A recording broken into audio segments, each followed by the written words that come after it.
I'm Vincent Balestre for the International Business Times, and this is the Acer Aspire Switch 10. It's trying to be both a tablet and a touchscreen laptop, but is this jack of all trades a master of none?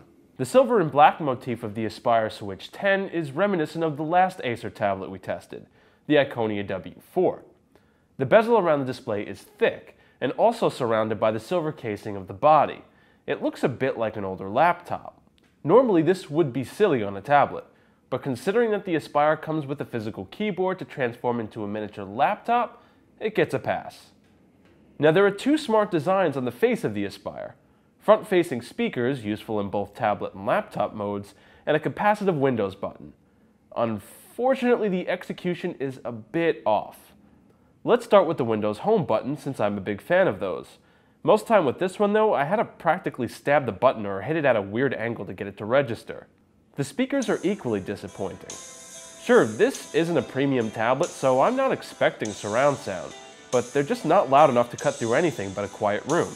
In laptop mode, the Aspire is kind of, it's imbalanced. If you don't keep it bolt upright, it'll fall over, but it is versatile. You can stand it a few different ways. The screen's 720p, which is okay, but in the 10-inch tablet sector, that's not gonna knock your socks off. It does a reasonably good job with color, and it's bright enough to use at night at least. The touch response is accurate, though it understandably lacks the precision of more expensive setups. The Aspire Switch 10 comes with 2 gigs of RAM and a 1.33 GHz Intel Atom processor. Pretty standard fare. It'll handle normal duties like streaming and, as a laptop, word processing just fine. But don't mistake this for a machine capable of decent gaming, because it just isn't.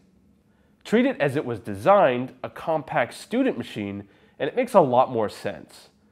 The battery life is pretty decent, coming in at around 7 to 9 hours on laptop duty if you don't crank the brightness. It'll be useful to use as a note-taking machine and a light-duty streaming device, especially if you don't want to part with the cash for the more expensive Microsoft Surface tablets or the Lenovo Yoga 2-in-1s. This 64 gig model is $429. At that price, it's still much cheaper than an ultra-portable like a Mac Air, yet it still has a touchscreen.